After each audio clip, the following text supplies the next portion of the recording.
Praise the lord. సామెతలు 5వ అధ్యాయము.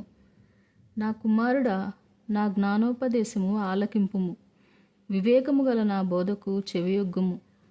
అప్పుడు నీవు బుద్ధి కలిగి నడుచుకొందువు. తెలివిని బట్టి నీ పెదవులు మాటలాడును. జారస్త్రీ పెదవుల నుండి తేనె కారును. దాని నోటి మాటలు నూనె కంటెను నునుపైనవి. దాని వలన కలుగు ఫలము ముసిని పండంత చేదు. అది రెండంచులు గల కత్తి అంత పదునుగలది.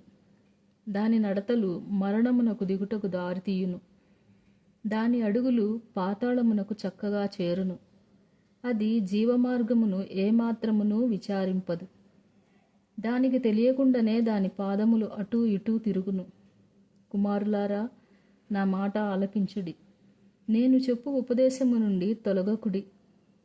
జారస్త్రీ యందు ఛాయకు పోక నీ మార్గము దానికి దూరముగా చేసుకొనుము. దాని ఇంటి వాకిటి దగ్గరకు వెళ్ళకుము. వెళ్ళిన ఎడల పరులకు నీ యవ్వన బలమును, క్రూరులకు నీ జీవిత కాలమును ఇచ్చివేతువు. నీ ఆస్తి వలన పరులు తృప్తి పొందుదురు. నీ కష్టార్జితము అన్యుల ఇల్లు చేరును.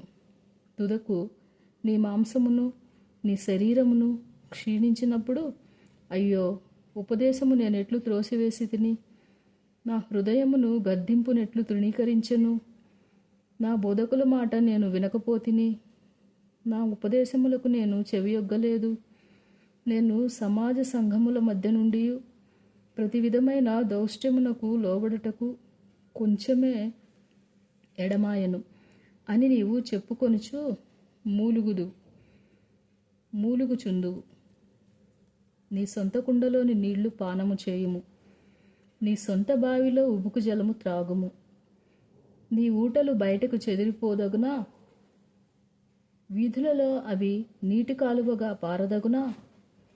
అన్యులు నీతో కూడా వాటిని అనుభవింపకుండా అవి నీకే ఉండవలెను గదా. నీ ఊట దీవెన నొందును. నీ యవ్వన కాలపు భార్య యందు సంతోషింపుము. ఆమె అతి ప్రియమైన లేడి, అందమైన దుప్పి. ఆమె రొమ్ముల వలన నీవు ఎల్లప్పుడూ తృప్తి నొందుచుందువు. ఆమె ప్రేమ చేత నిత్యము బద్ధుడవై ఉండుము. నా కుమారుడా, జారస్త్రీయందు నీవేళ బద్ధుడవై ఉందువు. పరస్త్రీ రొమ్ము నీవేళ కౌగలించుకొందువు. నరుని మార్గములను యెహోవా ఎరుగును. వాని నడతలన్నింటినీ ఆయన గుర్తించును. దుష్టుల దోషములు వానిని చిక్కులబెట్టును. వాడు తన పాపపాశముల వలన బంధింపబడును.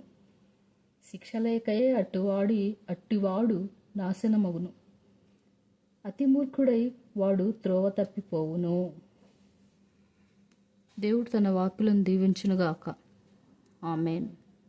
May God bless you.